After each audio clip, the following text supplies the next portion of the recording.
Oke, selamat pagi, siang, sore, atau malam semuanya. Kita ketemu lagi di pertemuan lab advance kita. Kita pada video kali ini bakal ngebahas nih mengenai materi subsidiary preferred stock and consolidated EPS.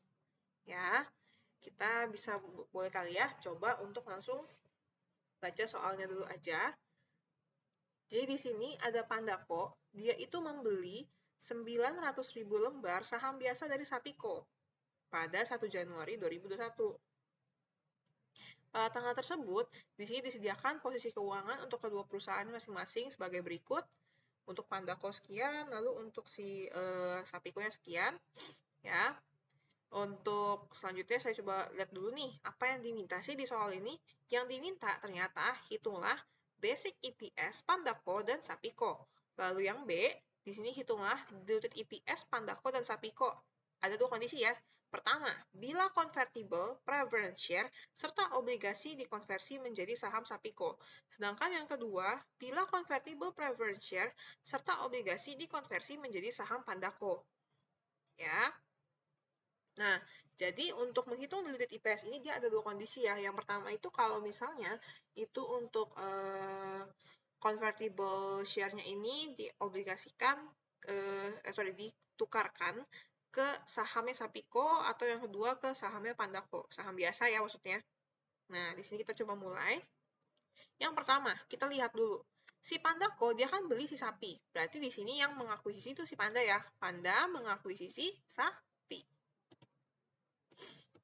Oke. Sini ya. Terus pertanyaannya dia ngakuisisi berapa banyak? Tentu kita harus cari tahu dulu untuk berapa banyak sih lembar saham dari si Sapico yang beredar. Ya, berapa nih outstanding share dari Sapico-nya? Kita cari di sini outstanding share capital ordinary-nya itu berapa? Kita cari ya. Capital ordinary nih, sapi yang 8 juta nih ya. Nilainya 8 juta, par-nya $8 dan jumlah lembar sahamnya ada 1 juta. Maka di sini untuk outstanding-nya berapa? 1 juta. Ya, karena dia nggak ada treasury share, makanya nih dia langsung ambil aja 1 jutanya dari yang issued-nya, share issued-nya. Karena nggak ada saham yang dibeli kembali kan, makanya tetap 1 juta. Nggak ada treasury share maksudnya. Setelah itu kita lihat berapa banyak yang dibeli oleh Pandako dari 1 juta ini. Ternyata dia belinya berapa? 900.000. Berarti share owned by Pandako di sini ada berapa? 900.000. Kalau kayak gitu, berarti si Pandako mengakuisisi Sapico-nya berapa persen? Tinggal kalian bagi aja. Share owned by Pandako dibagi dengan total lembar saham yang beredar di pasaran dari si Sapico-nya. Dapat 90%. Kalau sudah, kita bisa langsung mencari untuk si basic EPS-nya. Oke, kita cari dulu pertama untuk si Sapico dulu. Sapico di sini kita lihat, berarti kita harus cari ya untuk yang namanya berapa sih income yang boleh didistribusikan ke pemegang saham biasa. Lihat, kita baca di soalnya. Setiap satu lembar saham preferred dapat dikonversi menjadi 4 saham biasa. Jadi di sini ada preferred share. Di sini dia itu dimiliki oleh si sapi. Ya, dimiliki oleh sapi. Dia itu untuk setiap lembarnya kan ada 100.000 nih. Setiap lembarnya bakal ditukar menjadi 4 saham biasa. Lalu untuk pada tanggal yang sama, si sapi ini juga menerbitkan nih 1.000 lembar obligasi dengan par masing-masingnya $10.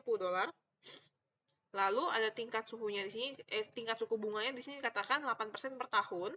Lalu tarif pajaknya 22%. Lalu dikatakan lagi, setiap satu lembar obligasi dapat dikonversi menjadi satu lembar saham biasa. Nah, untuk yang ini kalimat ini dimerahin berarti artinya dihilangkan aja. Ini juga sama ya. Terus kita lanjutin lagi, di akhir tahun 2021, Pandako mendapatkan adjusted income sebesar $60.500.000. Sapico memiliki net income sebesar 24.400.000. Ingat ya, di soal ini kita lihat untuk si sahamnya ini, saham yang preference share capital, yang si preference share yang convertible maksudnya, ini dimiliki oleh siapa? Dimiliki oleh si sapi. Si sapi ya. Ingat, di sini juga kita kalau untuk menghitung basic EPS atau misalnya pokoknya yang hubungannya sama income lah, kita selalu mulainya dari si subsidiary dulu ya. Kita mulai. Untuk net income-nya di sini kita masukin. Nah, ingat ya, rumusnya apa? Rumusnya itu net income-nya yang bisa didistribusikan ke pemegang saham biasa. Ingat, yang namanya dividen itu akan diutamakan untuk yang namanya si pemegang saham preference, pemegang saham istimewa. Ya. Di sini dividennya akan kita bagikan. Nah, dividen itu diambil dari mana? Diambil dari net income. Ya, makanya nanti kita harus kurangin dulu nih sebesar berapa banyak nih yang kita distribusikan ke si siapa namanya si pemegang saham istimewa. Ya, berapa banyak yang dialokasikan, yang dibagikan lah ke pemegang saham istimewa untuk dividen, nanti dia akan mengurangi si net income-nya. Ya. Caranya gimana? Tinggal kalian cari nih, berapa banyak dividen untuk memegang saham istimewa. Di sini katakan 6%, $30 per lembarnya, lalu di sini katakan dia kan convertible ya, ada 100.000 lembar 100.000 lembar saham yang outstanding, saham istimewa yang outstanding. Kalau gitu kita lihat. Tapi di sini udah ada nilainya ya. Sebenarnya sih ada dua cara untuk mencari nilainya. Pertama udah dari soal. Lalu yang kedua ada di sini 30%, $30 dikali 100.000. Ya kan sama kan 3 juta ya. Kalau gitu kita harus masukin aja nih 3 juta.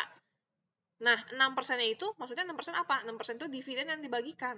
Nah, ya udah tinggal kalian 3 juta dengan 6%. Ya. Gitu. Dikurangin ya nih. Nah, ingat rumusnya apa sekali lagi? Net income dikurang sama dividen yang dibagikan ke pemegang saham istimewa, lalu dibagi dengan, setelah dikurang dibagi dengan lembar saham biasa yang beredar milik si Sapiko ini ya. Berapa nih yang beredar? 1 juta tadi ya. Nih. Oke. 1 juta lembar. Lanjut lagi sekarang di baris kedua kita mau ngitung sekarang. 24.400.000, jadi di sini kita kurangin sama berapa? 3 juta dikali 6% itu 180.000. Oke. Lalu setelah itu kita bagi sama 1 juta lembar. Ini dikurangin, lalu kita bagi sama 1 juta. Dapat hasilnya berapa? Di sini 24,22 dolar. Kayak gitu. Lanjut lagi sekarang di Pandako-nya. Nah, Pandako dia itu nanti akan mendapatkan, sekali lagi Pandako dia itu akan mendapatkan income yang akan diterima oleh si ininya, Sapiko. Ya, jadi dia akan mengakui income dari Sapiko, tapi sebanyak berapa banyak dia punya si Sapikonya. Ya, contohnya kayak gini. Kita mulai. Untuk pembaginya, kita mulai dari pembagi dulu biar gampang. Pembaginya itu gampang. Tinggal kalian sama ya, pakai jumlah lembar saham biasa dari Sapiko yang Pandako yang beredar berapa. Ini ya, di si Panda. 900.000 lembar. Oke, kita bagi sama 900.000 lembar. Lalu setelah itu, di sini untuk atasnya kita sama ya, net income. Masukin net income-nya 60.500.000. Kalian kurangin sama dividen yang akan dibagikan ke pemegang saham istimewa. Cuma, ini kan untuk saham istimewa cuma dimiliki oleh Sapi. Pandanya nggak punya kan? Karena Panda nggak punya, di sini kan 0 kan tuh, nggak ada ya, nggak ada di sini. Ya udah, berarti dia nggak punya pemegang saham istimewa dong, karena dia nggak punya saham istimewa yang beredar. Oke, dia nggak punya saham istimewa yang beredar, nggak ada yang pernah diterbitin, berarti nggak ada dividennya dong. Nah, kalau gitu yang perhitungan ini kita lewatin. Habis itu bisa kita langsung, kita apain? Kita tambah sama pengakuan net income atas si Sapikonya. Nah, si Panda punya berapa lembar tadi? Punya 900.000 lembar. Nah, pendapatan per lembar di sini kan 24,22. Ya udah, sekarang untuk mencari pengakuannya berapa? Tinggal kita cari sebanyak lembar saham yang dimiliki oleh Pandako atau si Sapiko dikali dengan earnings per share-nya 24,22. Nah, dapat kan? Berarti untuk income yang berhak untuk diakui oleh si Pandako. Nah, sekarang kita hitung. Jadinya 60.500.000 ditambah sama berapa nih? Ya, tambah sama 900.000 dikali sama 24,22, hasilnya berapa? 82.298.000 lalu dibagi sama 900.000 lembar, masih sama ya. Setelah itu kita hitung pembagiannya berapa, jadi hasilnya di sini 91,44 dolar.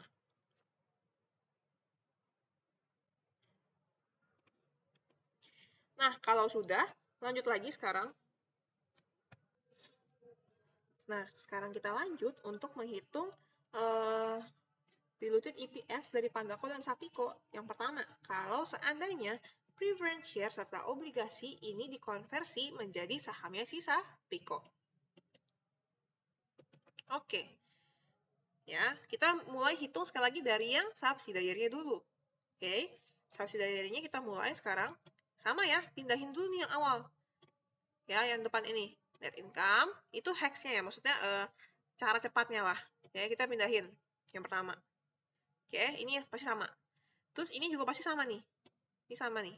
Dikurangin sama dividen yang dibagikan untuk memegang saham istimewa.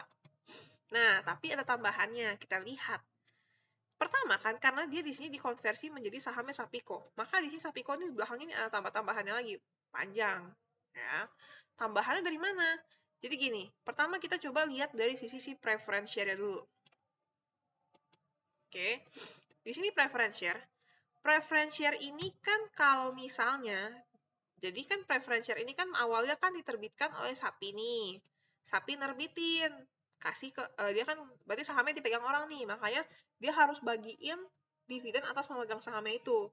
Tapi kalau misalnya sekarang dikatakan dia ditukar menjadi saham biasanya Sapiko, dia ditukar menjadi saham biasanya Sapiko, balik lagi dong ke Sapi untuk si lembar saham istimewanya. Nah, kalau balik, dia nggak perlu dong bagi-bagiin dividen untuk memegang saham istimewa. Makanya, karena tidak perlu, makanya di sini perlu kita balikin lagi angkanya. Kita plus. Nah, udah. Setelah itu, baru next lagi. Next, sekarang kita lihat. Untuk lembar sahamnya ya. Kalau tadi kan ini kan secara dividen kan. Nah, dia bilang, satu lembar saham preferen itu dapat dikonversi menjadi 4 saham biasa. Oke. Saham preferen sekali lagi bisa dikonversi menjadi 4 saham biasa. Berarti 100.000 ini, mana tadi? 100.000 ini untuk lembar saham preferennya ditukarin. Masing-masingnya itu ditukar jadi 4 saham biasa. Oke. Masukin di sini. Berarti kalau logikanya nih, kalau ditukar menjadi saham biasa, berarti kan harusnya lembar saham biasa yang beredar dari Sapiko-nya kan nambah dong. Makanya, untuk outstanding share yang di bawah ini kan sebenarnya tuh jumlah dari outstanding share kan. Nah, cara carinya ya gini, kita harus tambahin sama saham biasa yang nanti bakal bertambah nih. Karena ada penukaran ini. Ya. Jadi 100.000, kita bagi sama 1, lalu kali sama 4. Setelah itu, tambah lagi sama apa? Nah, ada sih obligasi. Ingat, obligasi ini punya siapa? Yang terbitin siapa? Pada tanggal yang sama, Sapiko juga yang terbitin. Berarti ini punya Sapi. Punya si subsidiary-nya. Dia nerbitin 1.000 lembar, obligasi dengan partnya masing-masing 10 dolar, tingkat suku bunganya 8% per tahun. Oke. Nah, kita lihat. Berarti kalau kita lihat dari sekarang atas, ini kan atas kan pasti semua hubungannya sama uang kan. Ya, pokoknya kayak gitulah. Ingatnya kayak gitu aja. Ya. Di sini hubungannya sama uang, kita lihat. Berarti logikanya gini. Kalau obligasinya si Sapiko ini dia ini kan dibalikin ke Sapi dong waktu ditukarin. Kan dulu sebelum dia ditukar ini kan berarti kan ada obligasi atau bonds yang beredar kan dari Sapiko kan. Kalau kayak gitu kan misalnya Sapi punya bonds, saya beli. Kalau saya beli artinya dia harus kasih bunga ke saya setiap tahunnya berapa lah kayak gitu. Nah, pada saat bunga tersebut harus saya terima karena saya pemegang bondsnya. Tapi kalau misalnya nanti seandainya, kan ini kan ditukar nih, berarti kan otomatis bondsnya ini kalau ditukar ke Sapi, bondsnya balik ke Sapi nggak? Kalau bondsnya balik ke Sapi, berarti nggak ada bonds yang beredar dong. Kalau bondsnya nggak ada yang beredar, artinya apa? Artinya, untuk si obligasinya ini, nggak perlu dibayarin bunganya. Karena nggak ada yang megang bondsnya, kan yang megang Sapi itu sendiri, karena kan udah ditukar. Nah, karena nggak ada bunga yang perlu dibayarkan, maka untuk bunga ini harus kita hilangkan dari perhitungan net income yang 24.400.000 karena 24.400.000 ini sudah dikurangi dengan bunga yang dibayarkan. Sudah dikurangi dengan sekali lagi bunga yang dibayarkan ke pemegang bondsnya. Tapi kan kalau ditukar berarti nggak perlu dong bayar bunga lagi. Berarti sekarang kita tambahin net income ya, kita balikin lagi. Setelah dikurangi kita balikin lagi nih. Karena 24.400 ini sekali lagi setelah kita kurangin dengan bunganya. Maka sekarang kita balikin bunga dari bondsnya berapa? Ya, ada 1000 lembar, masing-masingnya $10, berarti kita kali 10. Jangan lupa dikali 8% karena 8% per tahunnya. Lalu lanjut lagi di sini jangan lupa kalian kali sama 1 dikurang 22%. Kenapa? Karena di sini untuk net income itu kan pasti sudah dikurangi sama pajak. Ya, udah dikurangi sama pajak, beban pajak. Makanya di sini waktu kita ngitung tarif pajaknya juga itu setelah yang yang untuk angkanya itu yang sudah dikurangi sama pajaknya yang 22%. Gitu. Lalu di bawahnya kalau dilihat dari sisi berapa lembarnya yang bertambah untuk saham biasanya dari hasil penukaran ini, dia bilang setiap lembar obligasi dikonversi menjadi 1 lembar saham biasa. Berarti ada 1000 lembar, berarti untuk pertambahan lembar saham biasanya tinggal kalian cari dengan cara 1000 dibagi 1 karena setiap lembar dari 1000 ini dijadikan 1 lembar saham biasa kali 1. Hasilnya apa di bawahnya? Sekarang kita hitung ya masing-masingnya. Ini tinggal kita hitung aja nih, saya langsung buka aja ya. Jadi di sini 24.400.000 masih sama, 1 juta yang masih sama. Ini 3 juta kali 6%, 3 juta kali 6% ini kan minus ya. Terus ditambah lagi sama 3 juta dikali 6%. Berarti kan nih habis dong. Sekarang kita langsung ke sini berarti. Langsung ke sini, 1000 kali 10 kali 8% dikali 78% sama dengan 624. Lalu kalau dari sisi lembarnya, 100.000 bagi 1 sama dengan 100.000. 100.000 kali 4, 400.000. Lalu di sini 1000 ya. Karena bagi 1 kali 1. Gitu. Sekarang kita hitung lagi. Jadi 24.400.000 ditambah $64 lalu dibagi sama total dari ini ya, berarti 100.401.000 sama dengan 17,42 dolar. Oke. Sedangkan kalau dari Pandoko sama, ini depannya kita samain dulu ya. Oke. Oke. Nah, untuk depannya sama sekali lagi, lalu lanjut lagi, kita ada perentelan di belakang nih, ya. Tapi cuma dari yang kayak gini juga sama. Kita mau mengakui income atas si Sapiko-nya, tapi sebanyak lembar saham yang kita punya atas si Sapiko. Ya. Nah, karena kenapa dia cuma dari situ aja? Karena gini, karena ini kan semuanya kan ditukarnya ke sapi ya, ke sapi. Jadi si pandanya ini tuh ya udah nggak ada ngaruh apa-apa, yang ngaruhnya paling nanti karena di sini dia net earnings per lembar sahamnya itu berubah dari yang 24,22 jadi 17,42. Ya itu yang akan berubah perhitungannya nanti. Jadi di sini sama ya, kita akan mengakui income dari si Sapiko-nya. Jadi 900.000 kalian kalikan dengan 17,42 yang ini. Ya, benar-benar cuma berubahnya karena si EPS sapi itu berubah. Gitu. Ya, sisanya sama. Baru sekarang kita hitung 60.500 ditambah 900.000 dikali sama 17,42 sama dengan 76.174.909 dibagi 900.000. Baru hasilnya berapa? Hasilnya jadi 84,64 dolar. Begitu. Oke, sekarang kita lanjut. Kalau kita mau menghitung diluted EPS dari Pandako dan Sapiko, jika ini untuk convertible share atau convertible bonds itu ditukarkan ke sahamnya si Panda. Nah, kalau ditukarkan ke si Panda, berarti Sapiko-nya harus banget sama seperti yang pada saat kita menghitung basic EPS Sapiko. Karena Sapiko kan nggak berubah dong apa-apa harusnya kan. Sedangkan kalau si Panda, dia kan tadi berubah kenapa? Walaupun ditukarkannya ke sapi. Ada perubahan karena ya net income, earnings per lembar sahamnya si sapi itu kan berubah. Ya kan? Sedangkan ini kan nggak ada yang kita ngitungnya tuh dari si panda kan. Kalau kayak gitu tinggal kalian langsung samain aja kayak si Sapiko-nya. Gitu.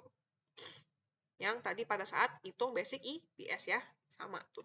Karena sekali lagi dia dikonversi ke panda, jadi Sapiko-nya ini nggak ada ngaruh apa-apa. Baru sekarang ke panda, masih sama ya, sekali lagi sama yang basic. Untuk depannya ini, perhitungannya ini 60.500.000 sama bawahnya 900.000 lembar. Itu cara gampangnya ya, biar cepat kalian nih nanti ngerjainnya. Nggak usah mikir panjang. Oke, lalu kita kalikan sama apa? Oh, ini masih sama juga ternyata. Ditambah sama perkalian perhitungan untuk mengakui income dari earnings-nya si Sapiko ya. Pendapatnya Sapiko 900.000 dikali 24,22. Kenapa dia sama? Karena sekali lagi kan dia tadi earnings-nya masih sama ya kayak pada saat yang basic EPS 24,22. Lalu lanjut lagi, sekarang kita mulai ngitung nih. Nah, sekarang kita mulai dari perhitungan untuk si lembar preferennya nih. Untuk preference share, ini kan sebenarnya punya sapi, tapi ditukarnya ke saham biasa panda. Kalau begitu, logikanya gini. Tadi kan masih dikurang nih untuk dividennya si sapi. Yang sapi harus bagiin ke pemegang saham ininya, saham istimewa. Nah, karena di sini dipegang oleh si panda, berarti untuk dividennya itu akan diterima oleh panda. Ngomong gampangnya sih gitu ya. Akan diterima oleh si panda. Ya, diterima oleh panda, makanya sih kita tambah nih untuk earnings-nya. Ditambah dari 3 juta dikali 6%, jangan lupa dikali persentase kepemilikan, 90%. Kayak gitu. Ya. Nah, kalau sudah, berarti habis itu, ingat ya, karena ini punya sapi, makanya kita perlu kali dulu sama 90% nih, persentase kepemilikannya panda atau sapi. Lalu di bawahnya, kalau kita lihat dari sisi lembar, masih sama ya. Masih sama, ditukarkan ke 4 lembar saham biasa. Maka masih sama kayak yang di sini. 100.000 dibagi 1 kali 4. Jadi untuk lembar saham biasa yang beredar dari Pantako nanti akan bertambah sebesar 400.000 karena ada penukaran dari lembar saham preferennya si sapi. Lalu kalau kita lihat sekarang yang bonds-nya ini ada 1.000 lembar. Nah, ini karena sebenarnya kan gini ya, kalau bonds-nya ditukarkan ke panda, artinya panda bakal megang bonds-nya dong. Nah, karena panda megang bonds-nya, maka nanti untuk bunga yang akan dibayarkan oleh si sapi itu akan diterima oleh si panda. Ya, diterimanya sebesar berapa?